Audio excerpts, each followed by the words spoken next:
Can I do a fast? That's one of those questions that I get all the time. And I hear that from a lot of people who are asking me, "Hey, Dr. Woode, what really is going on? For some reason, I can't fast. I'm not able to do it, and it is a big issue. It is a big issue, and so that's what I want to address tonight. If you're new to me, I'm Dr. Dwain Woode. That's Wood with an E. The E stands for endocrinology. Here on the channel, I educate, I empower, and I encourage you to take charge of your health and your life, avoid complications, and go to the next level. And in this year, new year, new you. If you're new to me, go ahead and put new in the comments because we'd love to say hello, welcome you with a hand clap and some music, and let you know that we are excited that you are here in this space. I'm talking to adults with type 2 diabetes who want to put their diabetes in remission, who want to reverse their diabetes and get off of medication, improve their metabolic health. And that's what we're going to be doing as we talk through the evening. And if you are out there, go ahead and just put hello. I know that you are, and let me do one thing here really quickly, because it looks like maybe my sound is not showing up. Let me make sure. But if you are new, like I said, go ahead and put new in the comments, and we will be sure that we say hello and answer any questions that you may have about what we do here on the channel. And to be sure that you are engaged in the community. So thank you for hanging out. And as we do, I've got some monitors here that we're going to take a look at in just a minute. We're going to take a look at my blood sugars. I am actually, let's see, Monday, Tuesday, Wednesday. So I am a little past 72 hours, actually more than a little bit. So 7 plus another 3, so 75 hours into my fast for this week. And so very excited that I'm able to come on and share with you where I am. And I'm just pulling up my report here so that we can take a look. So here in just a little bit, we're going to be taking a look at some of my reports. As you know, I've got my monitors off to the side that we'll take a look at. I've got my Keto Mojo and my Contour, and I've got my report that we're going to take a look at here. This is my Dexcom Clarity report, and we'll kind of get through all of that as we get further into tonight, into this discussion. But what are those things? What are the reasons sometimes that people will have for not fasting? And that's what we really want to talk about. If you've not done so, go ahead and watch our show from this past Monday night, where we talked about calories. And calories are that's the energy component of the body. And the question is, are calories really, really the place that we need to be? And make sure that you take a look at that over the course of the next couple of days. And then we'll talk a little bit about our feature that's coming up here on Sunday that we started this past week. Actually, 2 weeks ago, but the official, it was a test. And then this official episode was actually this past Sunday, called This Week in Review. This Week in Review. So we'll talk about that.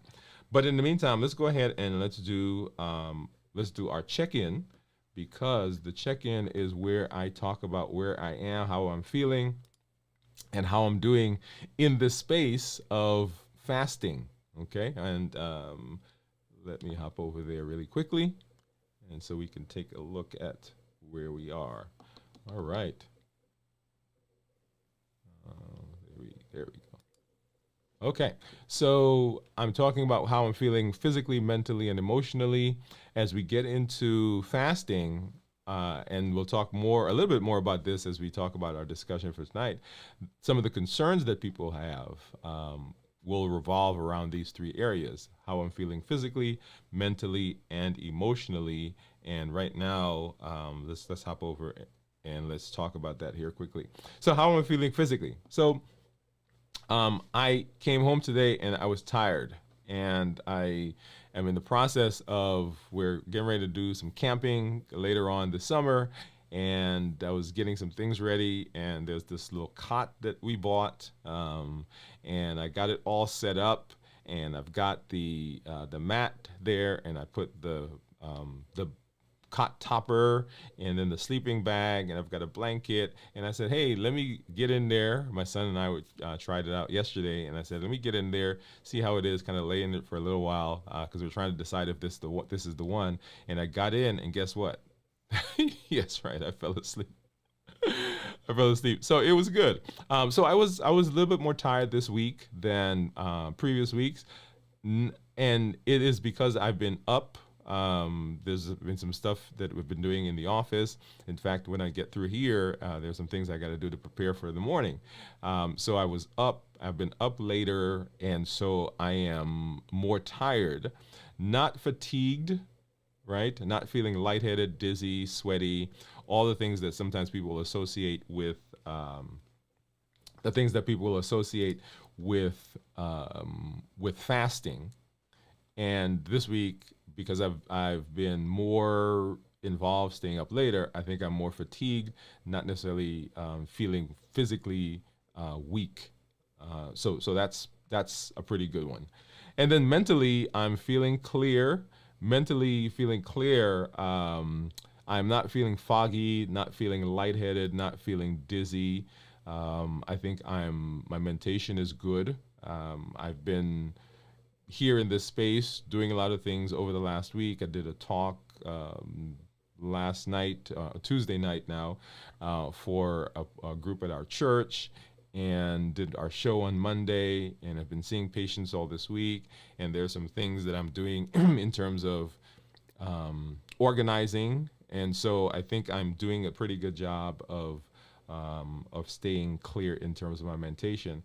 In terms of my emotions, because I've been a little bit more tired, that's probably a place where I am feeling a little bit more this week, because I am having some time where,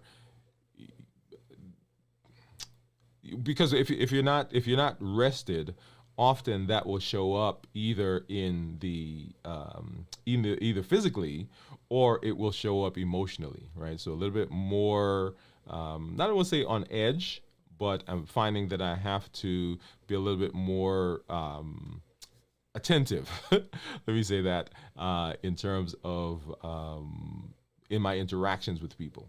Okay, so those are three areas. So physically, mentally, and emotionally. And right now, you see where I am, and a lot of that, like I said, has to do with how I'm feeling, because I have been up later than I usually am. And so that's the space that I'm in. Let's take a look at some of my blood sugars, and I want to pull up here really quickly.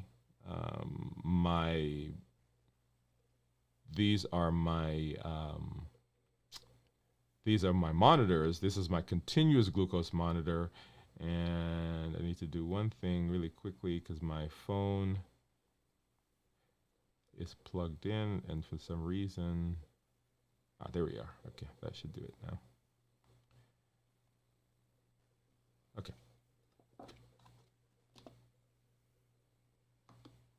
Hopefully you see that. There we are. Okay, yeah.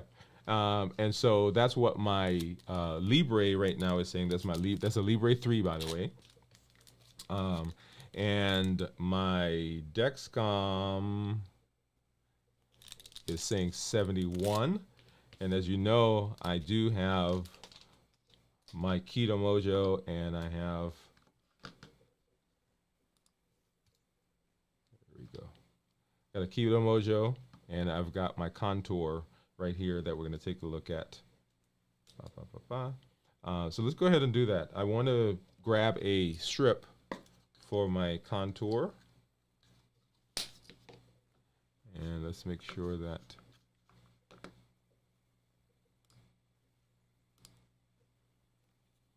all right, so this is my Contour that we're going to put a strip in right now. And then, of course, my Keto Mojo, and I've got two strips for that. One is for ketones, and then the other is for blood sugar. So let's go ahead and open up that blood sugar one.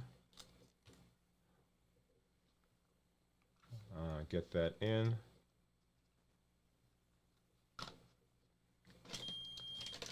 And then we'll grab one of our trusty Lancets. And I haven't used this one for a while because I've been using the other. Let's go ahead and try. Let's go ahead and try this one. And this is just a Lancet. It's pretty basic. And so you basically take that out and get a poke, and let's make sure we get a good finger stick there. And there you go. It's a drop of blood.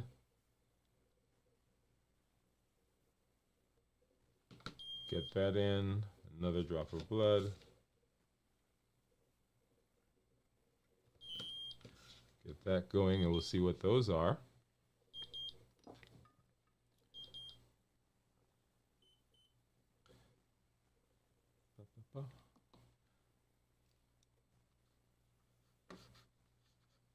And you'll see there that they're both right now at 64.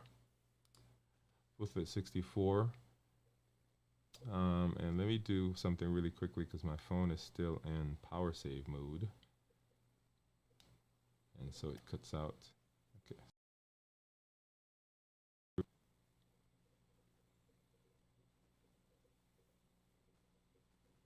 All right, so let's go ahead and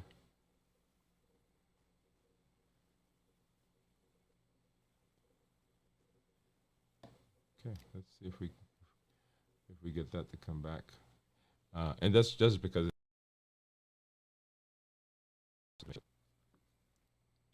all right, so let's take a look at this one. Okay, come on. There we go.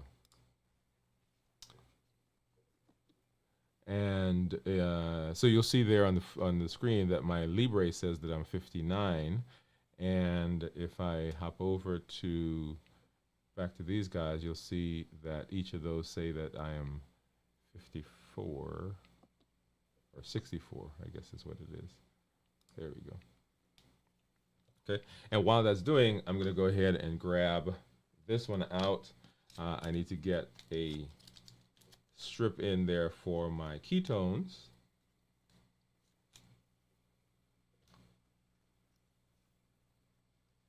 All right, and we're going to go ahead and get that started. So what do you think my ketones are going to be? Right, so we've done now.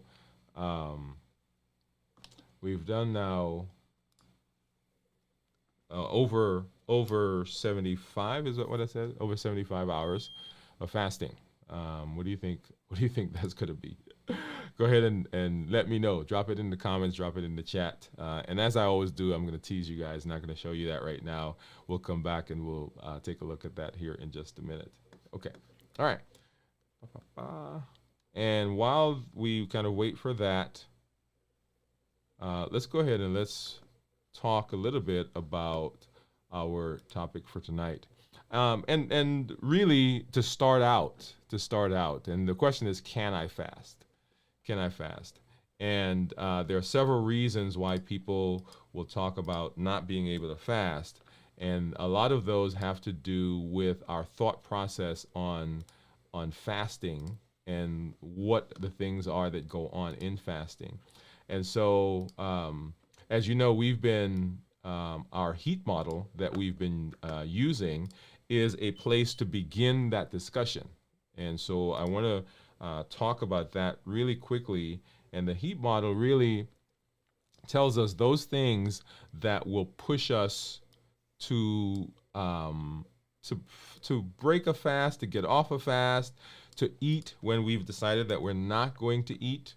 And so there are, of course, 4 different areas that we have, and those are given by the acronym HEAT, H-E-A-T. That's the HEAT model. These are the categories of triggers of things that will push us in a direction that will help to take us off of our meal plan, take us out of a space to where we want to be, and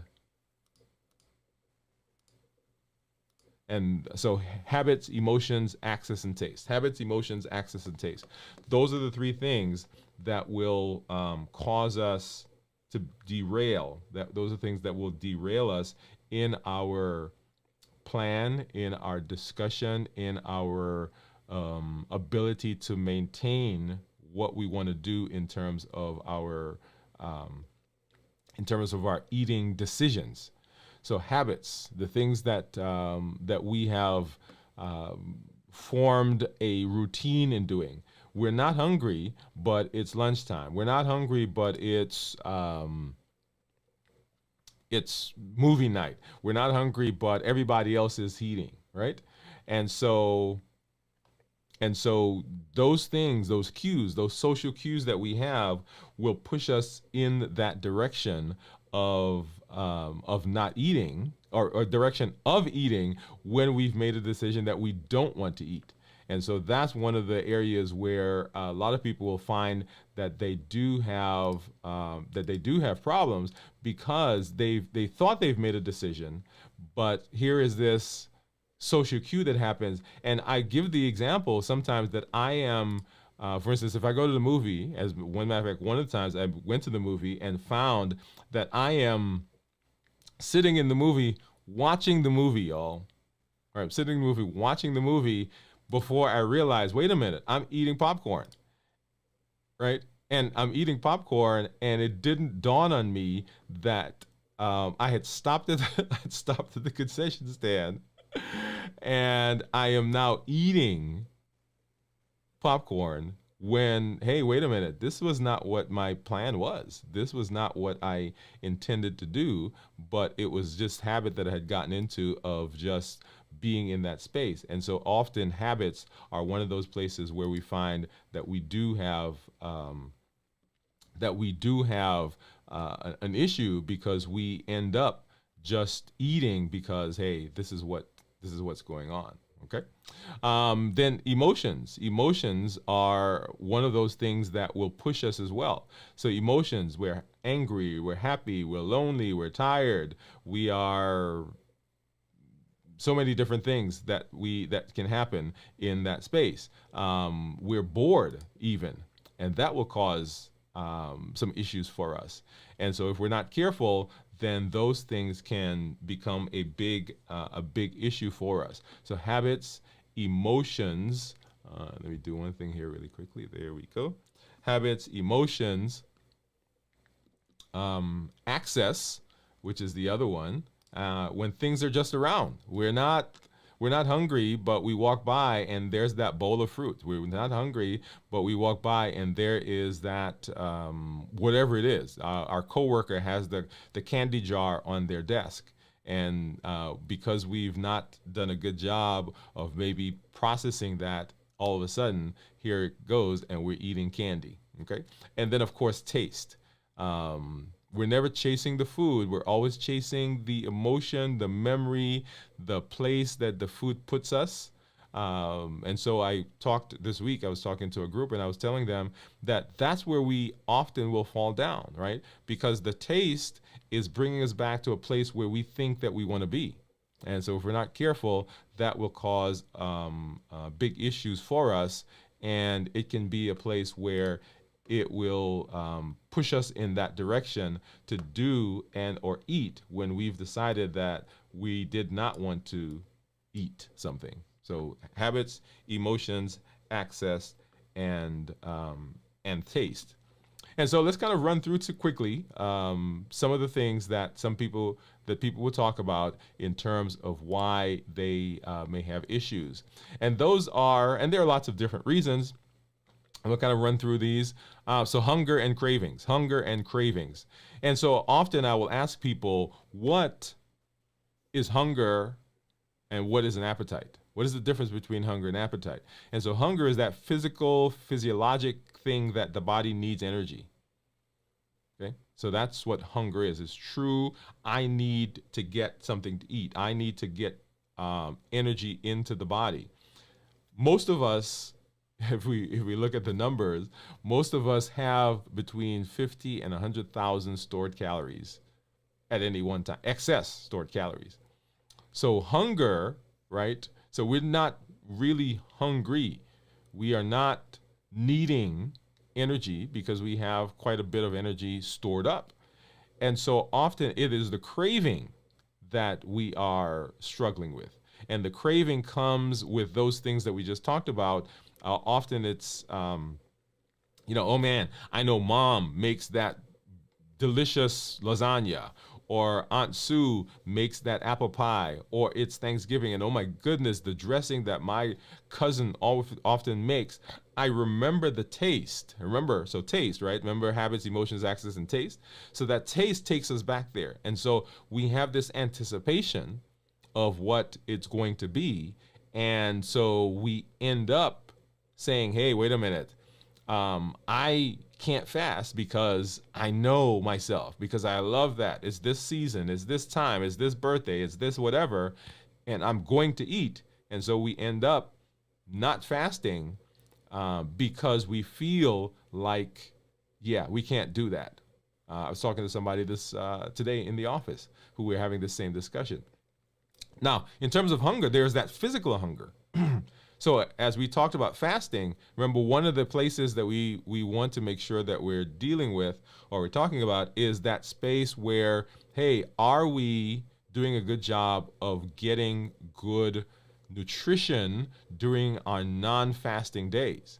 Because if you're not doing a good job of getting good nutrition during your non-fasting days, then when you end up wanting to fast, then it is difficult because you're having a deficiency of something, and that can cause a problem for us as well. But generally speaking, if we do a good job of the hunger, of managing the hunger, then that shouldn't be, of managing our eating, that should not be an issue. The next one is lack of energy. People feel like they're going to have decreased energy. And that's one of the things that we talked about during my check-in. Okay. And once again, it is a matter of making sure that you are doing the things you need to do in terms of making sure that you are rested, making sure you're hydrated, making sure that you are not in any stressful event during that time, coming out of an event or going into a stressful event. And if you are doing that, then the idea of energy, excuse me, the idea of energy is, I don't want to say a simple one, but you should not have those issues with energy. Next, social and cultural norms. Yeah, so there are things that go on in our families, things that go on in our culture that can convince us that we can't fast, or because we've not figured out yet how to fit our fasting into our lifestyle, into the things that we normally do as a family, that can cause a problem for us as well. I give the example of people who are trying to do intermittent fasting. And they, for example, the family eats at 5 o'clock, but you have set your fasting time to start at 4 o'clock or 3 o'clock. You say, okay, that's going to be my last meal. Well, that automatically sets us up to have some conflict, because either we're going to sit with the family and not eat, right? And we're going to feel those pressures, right? Those habits, those cues. Or we're going to decide to take ourselves away from the family, and so that now causes relational issues with you and the family. And we will often, I shouldn't say we will often, we will most likely come down on the side of deciding that we're not going to fast because we don't want to be separate from the family. So we will do things to stay in community, which is really what we want. But because we've set the time for our fast at a time that conflicts, and because of those social norms, those cultural norms, we've not done a good job of putting those together. Okay. Next would be medication or medical conditions, and this will fall into lots of different forms. You've heard me mention medication. That's one of the things that I had conversations with in the office several times today. It is, hey, I'm on medication and I can't fast because I've got to take medication, or I'm feeling low. And The reason that most people will feel low if they're on medication is because the medication, particularly if you're diabetic, because the medication doesn't know that your blood sugar is low. And so the medication continues working. That's why it's very important during the course of fasting that you are in contact with your healthcare providers and you are talking to them about adjusting medication, because if you're not, the medication will continue to lower the blood sugar. Right? When we talked about the different medications, those medications you should be on or think about getting on, or those medications that we should think about getting off. And the very first group that we talked about was insulin, right? So medications from outside, either we're taking insulin or medications that is forcing our body to make insulin. Those are medications that will cause us to go low. So we want to kind of adjust that. There are other health conditions where fasting may be a challenge. So we currently don't recommend fasting for people who are pregnant, for women who are pregnant, people who are breastfeeding, right? Because they are needing to take in energy so that they can breastfeed, and that can cause a problem. People who have had a history of eating disorders, right? You want to make sure that you're talking to your healthcare provider and saying, hey, is this something I can do? How can I do this safely? But remember, these are all reasons why people have difficulty fasting. And the question that we're asking is, can I fast? Right? So that's the question. Can I fast? And we've been asking people to try to work their way up to a 24-hour fast at least. And in a lot of cases, we've had members in our community that have gone beyond the 24 hours. Okay, so medical conditions. Fear of muscle loss is another one why people talk about not fasting. And fear of muscle loss, which is a valid concern, but most of us are working on losing excess weight. And as we lose excess weight, there's going to be some muscle loss. What we want to do is we want to minimize the muscle loss.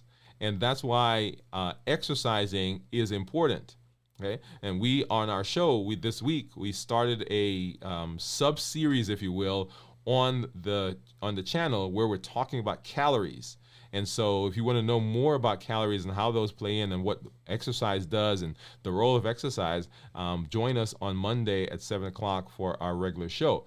But in terms of muscle loss, if we are doing a good job of getting activity in terms of exercising, then we minimize the muscle loss. But understand, if you are losing weight, for example, when I was doing my weight loss, not when I was doing, but I'm in the process of continuing that.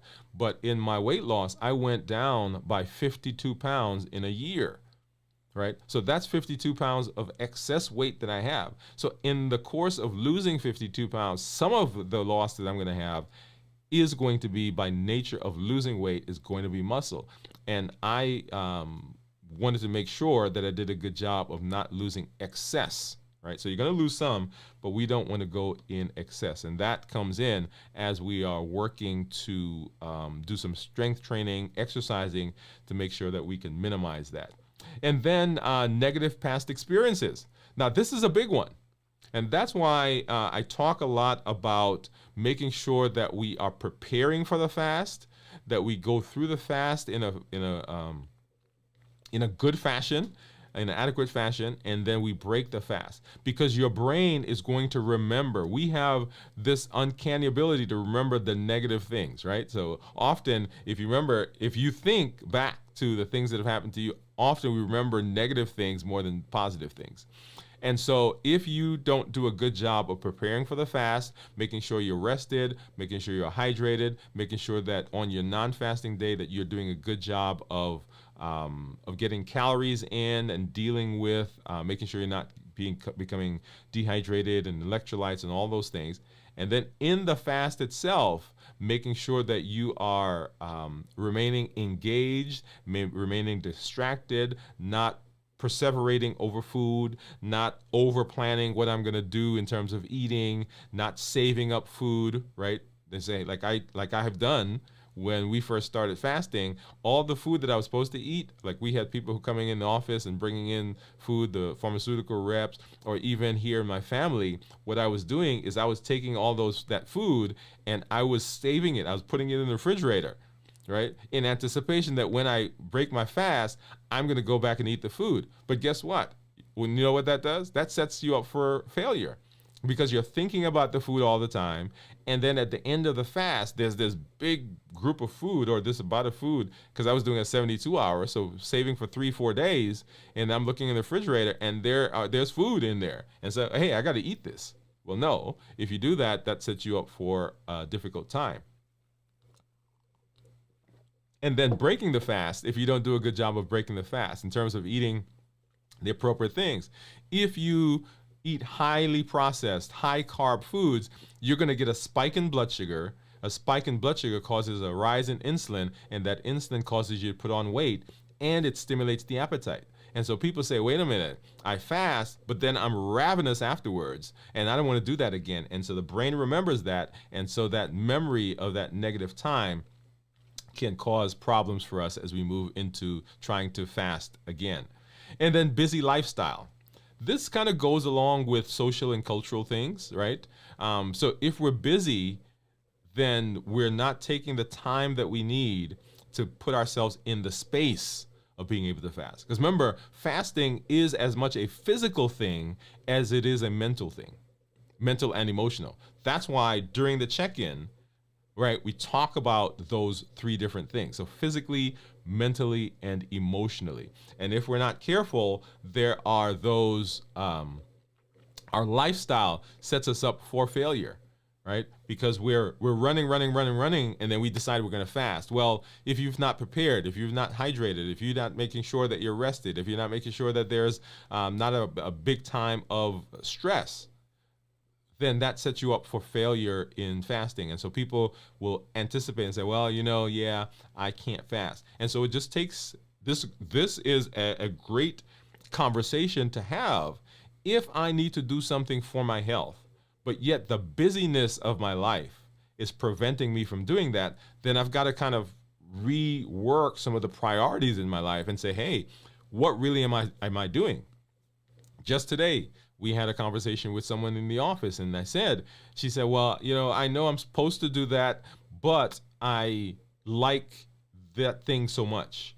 I know I'm supposed to be healthy, but I can't not eat this thing or drink this thing. And so the question I have is, it's a balance, it's a priority. And so do we want to be in the space of being healthy? And so if we do, then we've got to sit down and we've got to begin thinking, okay, how do we put ourselves in a position to be successful? Okay. So, and as I said to her, that is not a judgment, that is a process, right? Often we make it a judgment of the person that, oh, if they were strong enough or if they were really concerned about their health, then they would. Well, no, there are some things that happen in our lives that set us up in a routine that kind of push us in that direction. And it's a matter of reorienting and sitting down and coming up with those mechanisms that put us in a space where it's easier for us to do the things that we need to do in terms of our health. Okay? All right, so busy lifestyle. So concerns about nutrient. All right, people will say, hey, if I fast, then I may have deficiencies in, and they'll name off a little list of things. But most of us, the lifestyle and the eating that we do sets us up for deficiencies because we're not eating a balanced diet, right? We're eating highly processed, highly refined foods that sometimes are stripped of the nutrients that we need anyway. And so when we begin fasting, we're actually more attentive to the things that we've got to do in terms of maintaining nutrition. Because when you're fasting, when you're on your non-fasting days, now people begin thinking, well, what should I eat on those days when I'm not fasting? And so you're more attentive to the things that, in terms of nutrition. So that is a concern, but it can be mitigated. So nutrition and nutrient deficiencies, okay? And then psychological barriers. That goes back to the emotional part of, mental and emotional part of what we talked about. So if you think back to our heat model, those emotions and the taste, emotions and taste, those two areas take into consideration this idea of the psychological issues, right? So often those emotions that we are dealing with have to do either with things from the past, so depression, right? So past things tend to be depression, or anxiety, that's future. So either past or future. And mindfulness, that is being in this space, dealing with these issues, learning how to be emotionally intelligent. So that's one of the tools that we learned. If we are able to do that, if we're able to implement those things, then those psychological things often will not become easy, because we still have to deal with them, but we're able to manage them a lot easier. Also, being in a space where we're talking to counselors and healthcare providers and our pastors and being in community is a wonderful way of mitigating and dealing with a lot of those psychological factors, right? So you may need professional help. Let me say this. So often I will have someone who comes into the office and they want to talk about weight management. They want to lose weight. They want to be healthier. They want to be metabolically better, okay? And often I will direct them to other places to deal with issues first. I have someone, well, not someone, but I've got lots of folks that I've said to them, hey, they're new to me. I would love to help you with your blood sugar, but it is not a blood sugar issue. It is the fact that we are depressed. It's the fact that we're going through a divorce. It's the fact that we're dealing with a cancer diagnosis, is the fact that we're lonely, is the fact that, right? So all those things. So what we need to do is we need to get you into a counseling situation. We need to get you into a recovery program, whether it's Alcoholics Anonymous or food addiction resources. And so we'll direct them there. Hey, we need you to talk to your pastor. Hey, we need you to do family counseling. We need you to do some parent-child classes. So we need you to do those things. And once we begin setting those things in place, now we have the capacity to deal with these other issues in terms of a metabolic disease. Right? So that's a whole conversation, a whole show actually, that we can do in that space, because we are often trying to deal with metabolism, deal with health, deal with those issues in the middle of having psychological issues, and can be barriers there. So those are reasons why people, once again, we're going through reasons why people cannot fast, or feel they can't fast, or think that fasting is out of their grasp. And then digestive issues. Digestive issues. This is a good one. So people say, hey, I have irritable bowel, I have ulcerative colitis, I have Crohn's disease, I have indigestion, and they'll give a list. They'll go through a list of different things that are causing them, or reasons why they think they can't fast. So digestive issues. Let's start with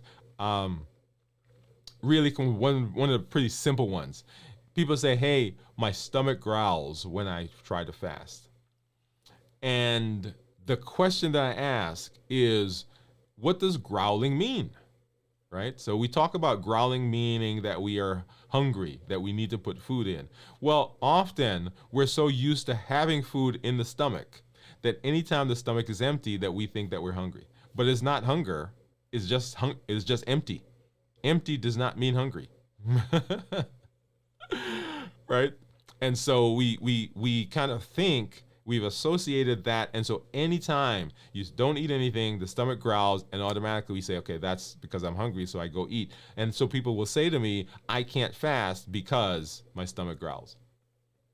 Or people say, well, I have a lot of indigestion when I don't eat.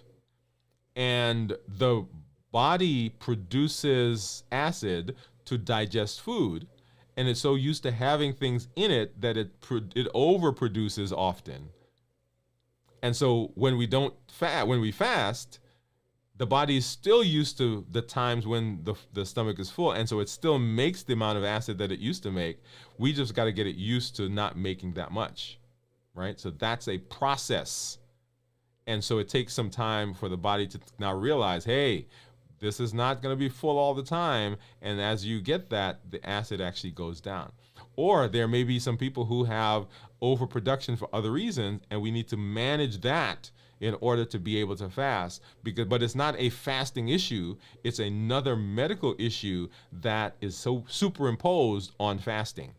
Okay, if that makes sense. So it's another medical issue that is causing the overproduction. And so when you don't eat, of course, that acid continues to be produced. And so dealing with that medical issue will mitigate that feeling. And so people can then begin fasting. And then other things like irritable bowel, Crohn's disease, people who have gastroparesis, we want to be careful with them and let them know that we want to eat foods in our when we're breaking the fast or preparing for the fast, that don't aggravate those conditions. Right? One of the beautiful things about fasting is that, so a lot of people say, well, I have problems eating a particular food. Well, guess what? You're not eating during fasting, so it shouldn't be an issue.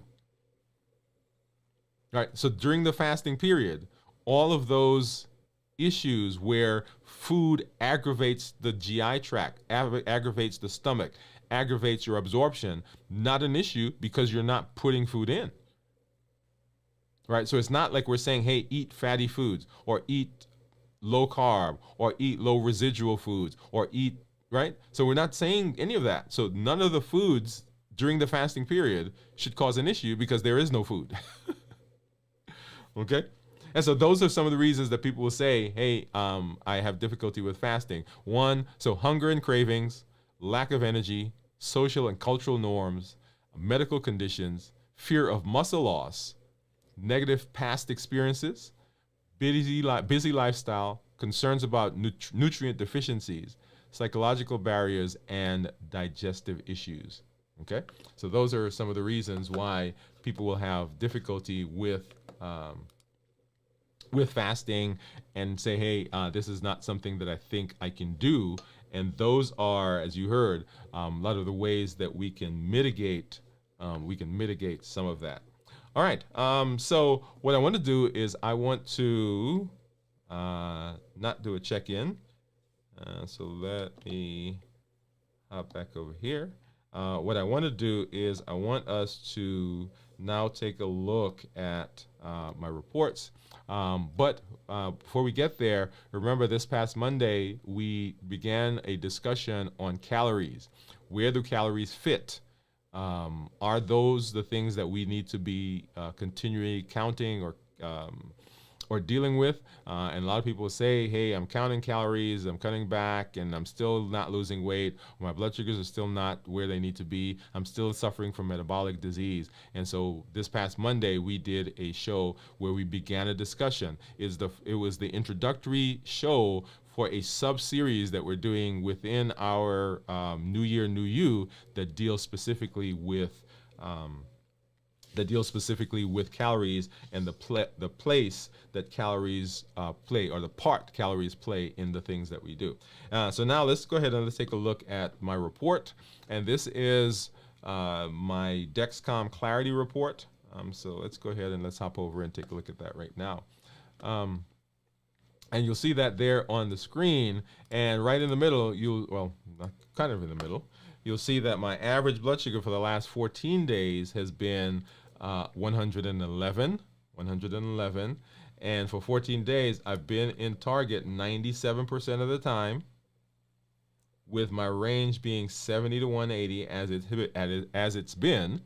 And then if I change to 90 days, my average, I'm going to think it's going to be probably about, so 104 is what that is. And you see that there on the screen. And it says that my glucose management indicator is a 5.8. And so probably about a month ago, we did do labs, and my A1C at that time was 5.8. You'll see that there in the middle of the screen. And actually yesterday, I got labs again. So we're going to see what my A1C is. Probably roughly about a month apart, because I think those labs were done on the 29th of May, and I got it a little early. I've got an appointment coming up here is it next week or week after? And so we're going to see what that is within a month. once again, with the things that we've been doing here on the channel. So you guys get to get a front row seat to watch that. But right now, 104 is what my average is, with a glucose management indicator of 5.8. If I look at the daily graphs, and we're going to go ahead and pull that up, and I started my fast actually Sunday evening, and so let's go back. All right, so Sunday, probably around 7 o'clock. All right, so we had eaten that day, and around 7 o'clock, here is what the blood sugar is. It was 159.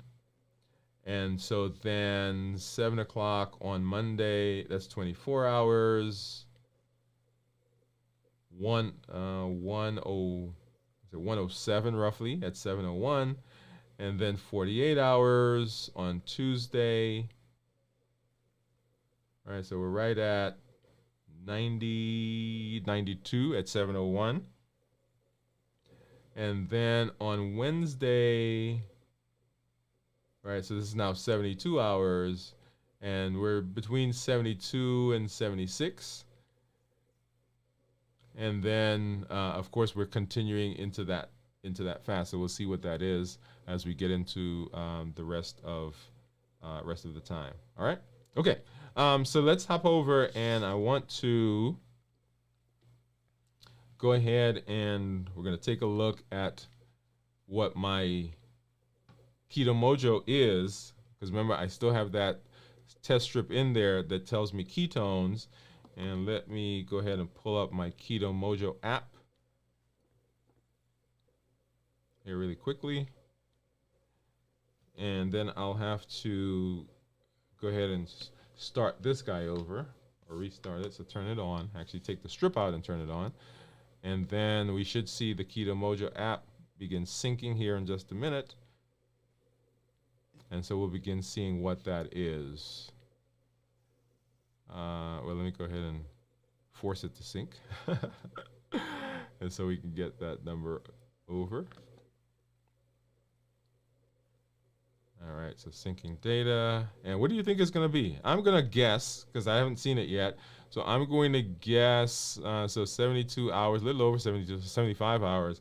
I'm going to say it's going to be between 0.8 and 1.2. Between 0.8 and 1.2. Okay, so I'm not going to give a specific number. So 0.8. Oh, wow, look at that. So a little over 72 hours. So I'm 3.0. Okay, so in terms of talking about ketones, remember, ketones that are less than 0.5 are considered normal. 0.5 to 1.5 are considered nutritional ketosis, and then 1.5 or above 1.5 is considered to be therapeutic ketosis. And so right now I am 3.0. If I look at the actual graph, you'll see there the tan line, that those are ketone, or that's blood sugar, and you see the blood sugar going down as I fasted, and then of course the ketones go up, and you'll see a big rise in the ketones there, because like I said, I'm now a little over 75 hours into the fasting, and we'll see what that is.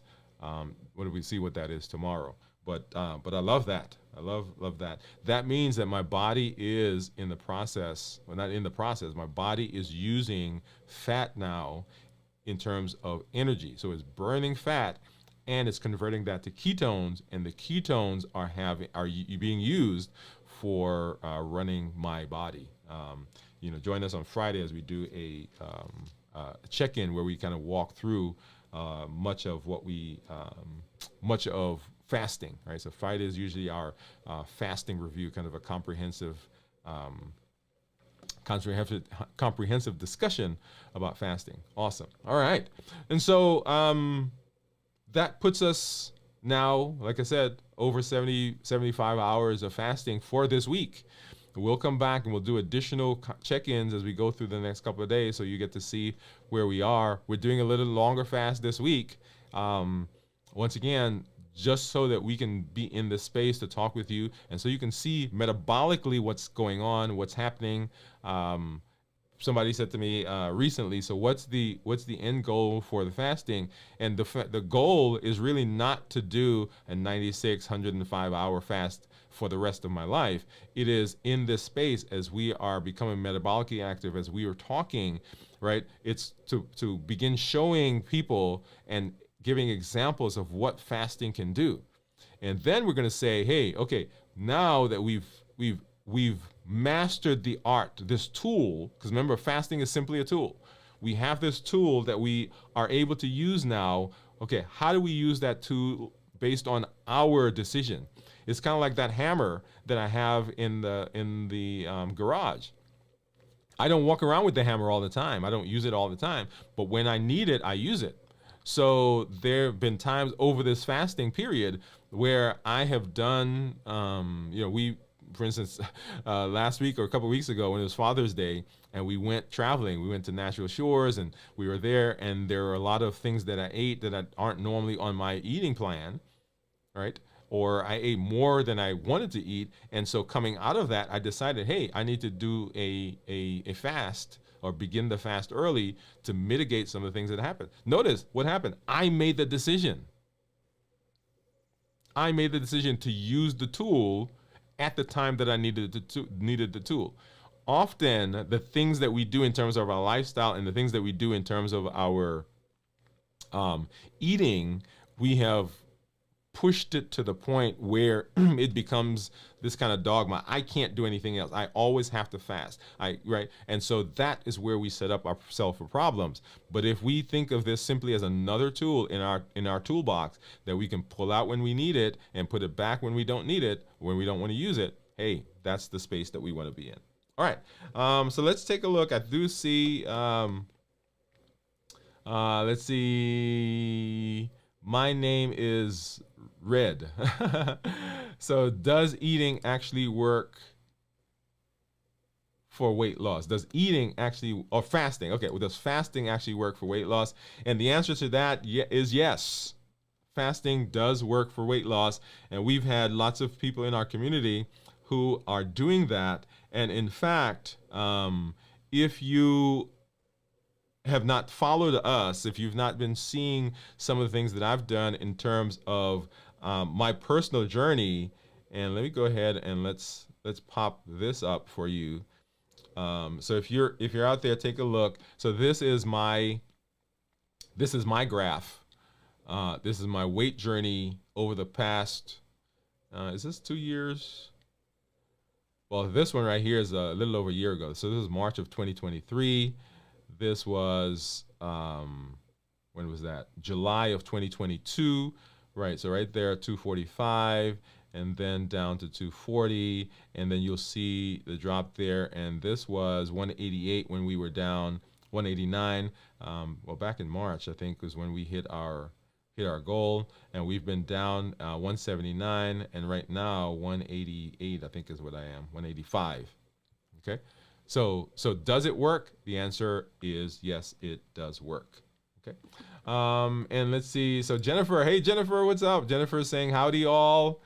Glad that you are here with us hanging out. And she says, just did a 24-hour fast, meant to go longer, but emotions got in the way and ate a bag of peanut M&Ms. So I followed it up with fiber.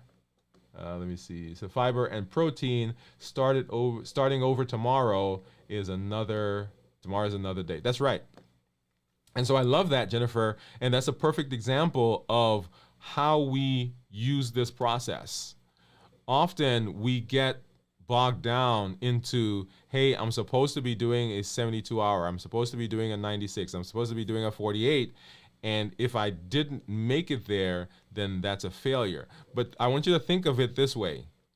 If you have fasted, let me give you an example, right? So I had someone who contacted me earlier in the year that said that they had failed in the fasting process. And I said to them, well, hey, where did you go? I was like, how long did you fast? And the person said to me that they fasted for 70 hours. The goal was a 72-hour, I believe, right? And I've had somebody who say, hey, I only made it to 96 hours and I'm planning to go to 104. Well, so if you made it to 70 hours, that is that is success, right? Because during that 70 hours, remember those first 18 to 24 hours, we're getting rid of glycogen. So for the other 48 hours of that period, you're in ketosis. And your body is now burning calories. It's using the fat. It's now in ketosis and is using ketones for energy. That is setting you up for metabolic success. So just like Jennifer, she made it to 24 hours, meant to go longer, didn't quite make it, but is not now saying, hey, man, bad Jennifer, bad Jennifer. It is, okay, so I mitigated what I did. So I ate M&Ms, so I did fiber and protein. Yes, great.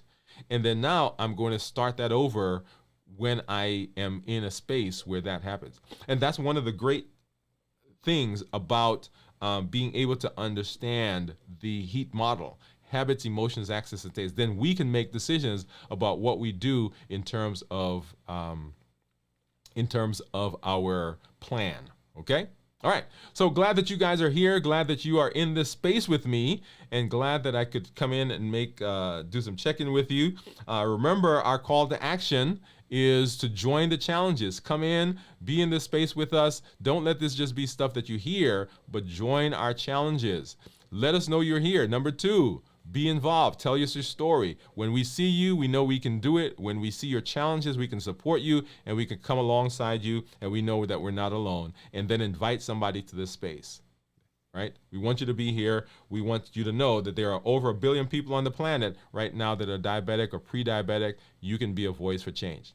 Well, thank you for hanging out with me. This is Dr. Dwain Woode. That's Wood with an E. The E stands for endocrinology. Here on the channel, I educate, I empower, and I encourage you to take charge of your health and your life, avoid complications, and go to the next level. In this year, new you. We'll see you tomorrow at our check-in and on Monday at 7 p.m. Central for our show. Good night, everybody.